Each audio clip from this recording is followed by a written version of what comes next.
Mon père de 23 ans a trompé sa femme avec ma mère, mais ils sont restés ensemble. Ma mère est décédée quand j'étais bébé et ma belle-mère ne voulait pas de moi dans sa maison, donc j'ai été élevée par mes grands-parents qui sont décédés il y a 2 ans. Mon père est décédé avant eux, donc tout a été légué à moi et à mon demi-frère, qui a 28 ans. J'ai hérité de leur maison, presque tout ce qu'il y avait dedans, et tous les bijoux de ma grand-mère, d'une valeur d'environ 750 000 $. J'étais également le seul bénéficiaire de leur assurance vie, d'une valeur de 300 000 $. Mon frère a reçu quelques objets de famille et un peu d'argent, mais c'était bien moins que ce que j'ai reçu car il a hérité de beaucoup de notre père, tandis que je n'ai presque rien reçu. À l'époque, il n'avait pas de problème avec ça. Il va bientôt se marier, et je parlais à sa fiancée qui m'a dit que mon frère lui a dit que notre grand-mère voulait que sa future femme porte les bijoux qu'elle a portés à son mariage. Je n'ai aucune idée pourquoi il lui a dit ça. Il n'était pas proche de notre grand-mère du tout. Elle ne lui a certainement pas promis ses bijoux de mariage. J'avais prévu de les porter à mon mariage et j'en ai parlé à ma grand-mère. J'ai dit à ma belle-sœur que je ne pouvais pas lui donner les bijoux. Elle peut les emprunter pour son mariage, mais elle doit les rendre, car je prévois de les porter à mon mariage aussi. Elle m'a dit qu'elle ne voulait pas que sa belle-sœur porte les mêmes bijoux qu'elle.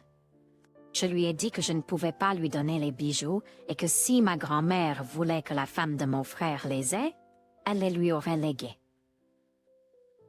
Je pensais que c'était fini, mais c'était pas le cas. Mon frère m'a appelé cette nuit-là et m'a dit que sa fiancée pleurait à cause de moi et qu'il méritait d'avoir quelque chose de notre grand-mère, car j'ai hérité de beaucoup plus que lui. Je lui ai rappelé que j'ai grandi avec mes grands-parents et que j'avais une relation beaucoup plus proche avec eux. Il m'a insulté et m'a dit que je les avais trompés pour qu'ils me laissent la plupart de leur argent. C'est pas vrai. Ils m'ont élevé depuis que j'étais bébé. J'ai fréquenté une université locale au lieu de mon école de rêve pour pouvoir rester à la maison et m'occuper d'eux pendant leurs dernières années, ce qui nous a permis d'avoir une meilleure relation. Je lui ai dit que sa fiancée pouvait emprunter les bijoux si elle voulait vraiment les porter à son mariage, mais je ne pouvais pas les lui donner. Sa mère m'a appelé le lendemain et m'a insulté de toutes sortes de choses pour avoir privé mon frère de quelque chose que notre grand-mère lui avait promis. Si ma grand-mère lui avait promis ça, je lui aurais donné les bijoux, mais je sais qu'elle ne l'a pas fait, donc je ne les lui donne pas. Tous les bijoux sont assurés, sauf quelques petits objets que je porte régulièrement, qui sont conservés dans un coffre-fort à la banque. Les bijoux en question sont un collier et des boucles d'oreilles. J'aurais lui donné autre chose s'il n'était pas l'idiot. Et à ce stade, ne laissez même pas la fiancée de votre frère emprunter les bijoux, car je doute fortement que vous les récupériez sans impliquer la police. Dites-lui que vos grands-parents voulaient que vous les ayez. Donc, vous les utiliserez, puisqu'elle ne veut pas que vous portiez les mêmes bijoux. Informez-la que votre frère a hérité de beaucoup de votre père. Anne isende une partie de cet argent pour lui acheter un beau ensemble de bijoux. Si l'on prévoit de garder les bijoux et probablement de les vendre, c'est la seule explication à leur réaction. Ou acheter un ensemble de bijoux qui a l'air cher, mais qui est faux en disant que c'est de la collection, et laissez-la les emprunter. Faites semblant d'avoir une grande réservation fausse, puis riez-vous en la voyant les porter. Elle les fera probablement évaluer dans 1 mois, mais elle ne prévoit pas de les rendre. Pouvez-vous imaginer à quel point elle sera embarrassée et en colère? Si elle prévoit de le rendre, elle ne le saura jamais. Et se sentira belle. Je comprends ton point de vue. Ce serait hilarant. Je rirai encore plus quand elle décidera de le garder, puis rirai encore plus quand ils essaieront de le vendre, et réaliseront que c'est faux. Et s'il te plaît, ne leur donne pas un objet plus petit s'ils ne se taisent pas. Tout ce que cela leur apprend, c'est que piétiner les limites, se plaindre, et envoyer leur singe volant vers toi, leur donnera au moins quelque chose. C'est un précédent dangereux à établir avec ces deux-là. Ton demi-frère est très persévérant et se croit tout permis. Ta grand-mère voulait que tu l'aies.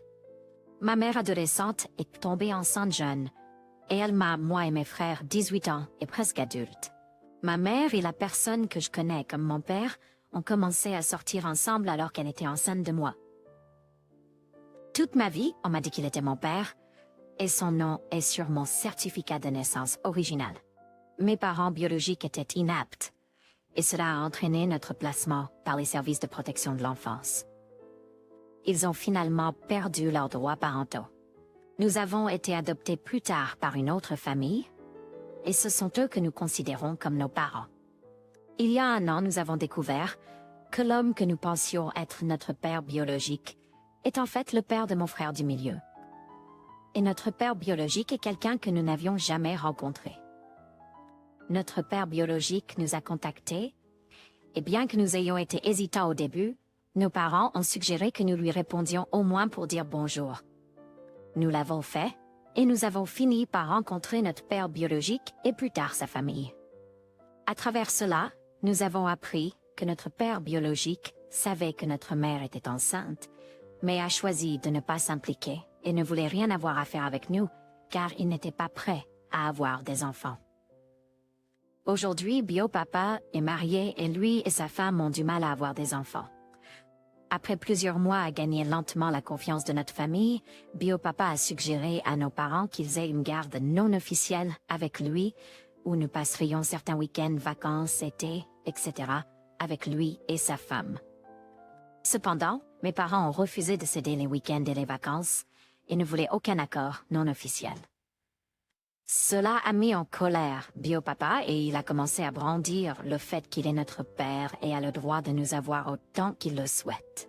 Il a prétendu que sa suggestion était une tentative d'être raisonnable. Il est ensuite venu vers nous en disant qu'il voulait que nous soyons à nouveau une famille et que nos parents nous empêchaient d'être avec lui. Il a également commencé à critiquer mes parents, essayant de nous faire prendre parti pour lui. Cependant, cela nous a fait que le détester encore plus. Lors de nos prochaines rencontres, il a continué à critiquer mes parents. Je lui ai rappelé qu'il avait eu plusieurs chances d'être un parent, mais avait choisi de ne pas le faire. Et maintenant, il ne peut pas s'attendre à être un parent quand cela lui convient. Je l'ai également averti que s'il continuait à critiquer mes parents, nous cesserions de lui parler. Et c'est exactement ce que nous avons fait. Notre biopapa a ensuite pris les réseaux sociaux, répandant des mensonges sur nos parents et les accusant de l'empêcher d'avoir sa seule chance d'avoir des enfants. Il est même allé jusqu'à nous traiter de lobotomisés, idiots et ingrats. Depuis lors, nous avons été bombardés de messages de sa famille et de ses amis, nous demandant de nous excuser auprès de Biopapa et de reconsidérer notre décision. Certains blâment même nos parents, disant qu'un jour nous réaliserons qu'ils nous ont lobotomisés et regretteront d'avoir coupé les ponts avec Biopapa. Mais je reste sur ma décision. Je ne suis pas l'idiot pour dire à mon père que c'est de sa faute s'il est dans cette situation. C'est absurde. Comment un étranger peut-il soudainement revendiquer des droits parentaux sur nous alors que nous sommes presque adultes? S'il se souciait vraiment, il aurait été là pour nous pendant notre enfance. Mais il a choisi de ne pas être un parent à l'époque et il ne peut pas s'attendre à ce que nous l'acceptions maintenant. Nous avons de vrais parents qui ont un peu, mais ne sommes pas biologiquement liés. Je suis choquée par le comportement de Biopapa, surtout ses publications malveillantes sur les réseaux sociaux. J'ai même répondu à ses amis leur demandant ce que je devrais être reconnaissant.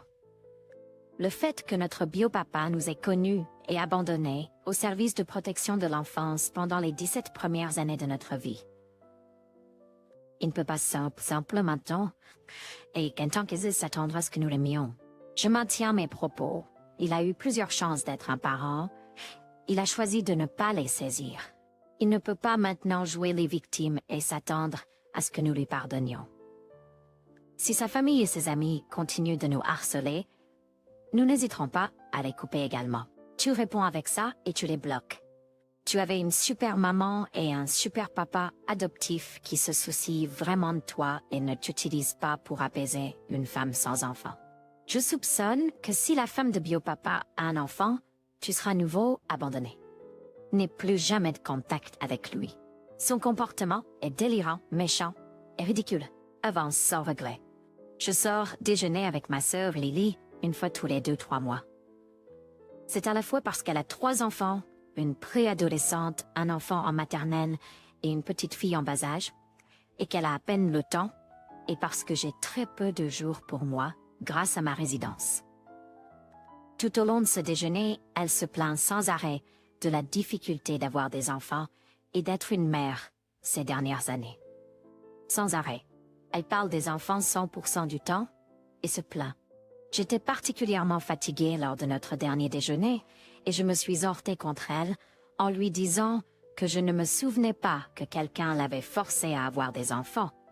Et maintenant qu'elle en a, elle devrait être une grande fille et assumer les conséquences de ses actions et décisions. Elle s'est mise en colère et m'a traité d'idiot, plein de jugements qui ne connaît rien à la parentalité. Chabaldu, exactement, je suis en train de suivre l'un des chemins les plus difficiles qu'une personne puisse prendre dans ma carrière, et je n'ai jamais rien dit, pas même un mot parce que je l'ai choisi moi-même. Elle m'a dit que j'étais une sœur horrible et une tante encore pire.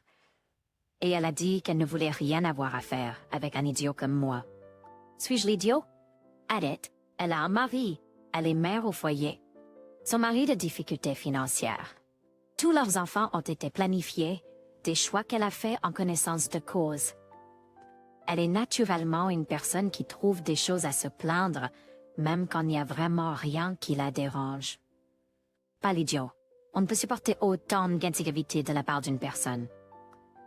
Ça vide les gens. La conversation a l'air épuisante et à sens unique. Cela dit, elle a raison quand elle dit que c'est difficile. Je ne suis pas mère, mais en voyant des amis et de la famille, c'est solitaire pour eux de se faire crier dessus et vomir dessus. C'était son choix, tout comme c'était ton choix. Ni l'un ni l'autre ne devraient être minimisés ou marginalisés pour leurs défis. Ouais, je pense que c'est le fait que ça épuise les gens. J'avais une amie souffrant de dépression chronique, qui ne faisait qu'empirer. Je ferais tout en mon pouvoir pour la remonter quand on était ensemble. Quelques amis m'ont même dit qu'elle semblait plus heureuse en ma présence. Je l'aimais vraiment en tant qu'amie. Les années ont passé et elle est devenue de plus en plus négative et ça m'a épuisée. J'ai dû mettre fin à cette relation. Elle me manque toujours, mais je ne peux simplement pas continuer. Tout le monde est idiot ici. Les gens se plaignent des choses qui leur arrivent dans leur vie. Vous vous plaignez probablement des choses stressantes dans votre vie. Votre sœur se plaint de ses enfants parce qu'ils sont stressants. C'est littéralement ce que font les gens. Dire aux gens qu'ils ne peuvent pas se plaindre parce qu'ils ont fait leur choix. Donc, par conséquent, ils ont perdu le droit de se plaindre et tout doit être tout beau, tout rose. C'est absurde. Cependant, vous ne pouvez pas demander à changer de sujet ou simplement sympathiser. Aussi, ne comparez pas vos choix avec ceux de votre sœur. Vous êtes des personnes différentes avec des objectifs différents. Arrêtez de vous disputer pour savoir qui a la vie la plus difficile. Selon votre logique, vous avez choisi de déjeuner avec votre sœur, donc ne pouvez pas vous plaindre de cette expérience. Mon copain a beaucoup maigri ces dernières semaines. Je pense qu'il a perdu au moins 10 kilos, 22 livres. Je l'ai vu torse nu hier et j'ai été choquée de voir à quel point il avait perdu du poids et de la masse musculaire. Je le trouve toujours beau, mais je m'inquiète pour sa santé si ça continue comme ça. Hier, je lui ai dit que j'avais remarqué à quel point il avait perdu du poids et qu'il devrait commencer à manger plus avant de tomber malade. Je l'ai dit sur un ton non sérieux, juste pour être cool. Un tel peu offensé de mêler de mes affaires. Il a été très désinvolte et a roulé des yeux, ce qui m'a rendu triste. Je me suis excusée et lui ai dit que je m'inquiétais simplement pour lui. Et puis il a dit, « Tu veux que je t'appelle grosse et que je mange moins? » Ouais, ne sois pas ennuyeux. J'ai été tellement choquée qu'il puisse dire quelque chose comme ça. J'essayais pas d'être méchante du tout. Je suis toujours très triste à ce sujet et nous n'avons pas beaucoup parlé depuis. Et je ne comprends pas pourquoi il a dit ça, parce que je suis à un poids normal. Je mesure 5'5" et pèse 150 livres. Mais son commentaire m'a rendue très consciente de moi-même. Son comportement global a été très désinvolte depuis un certain temps maintenant, et je ne sais pas pourquoi. Mais bon, avais-je tort de dire ça? Devrais-je m'excuser à nouveau?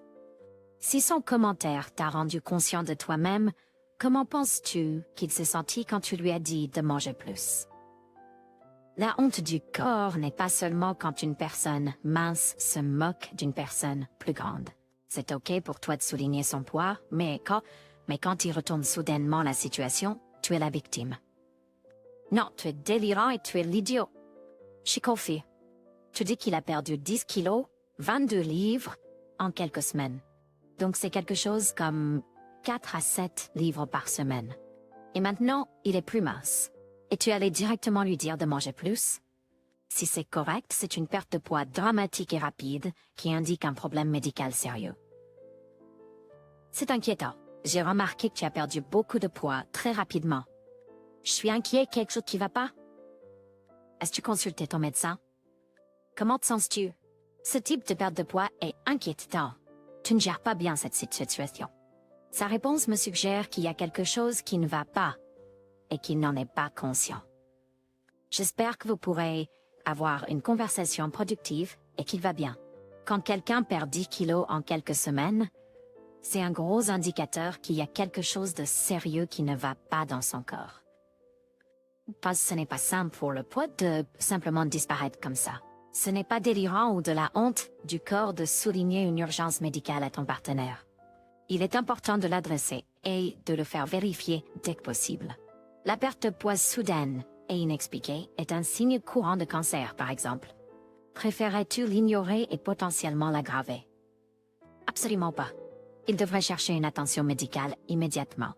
J'espère que ce n'est rien de grave, mais ça pourrait être un signe d'un problème sérieux. Mon ex-mari Adam a un frère Larry. Pendant notre mariage, Larry était un beau-frère cauchemardesque. Il franchissait constamment les limites, provoquait les gens jusqu'à ce qu'ils s'énervent et les faisait douter d'eux-mêmes. Il a fini par me détester, parce que j'étais l'une des rares à lui dire d'arrêter son comportement. J'ai continué à dire à Adam que nous devrions limiter ou ne pas avoir de contact avec Larry, mais il a refusé.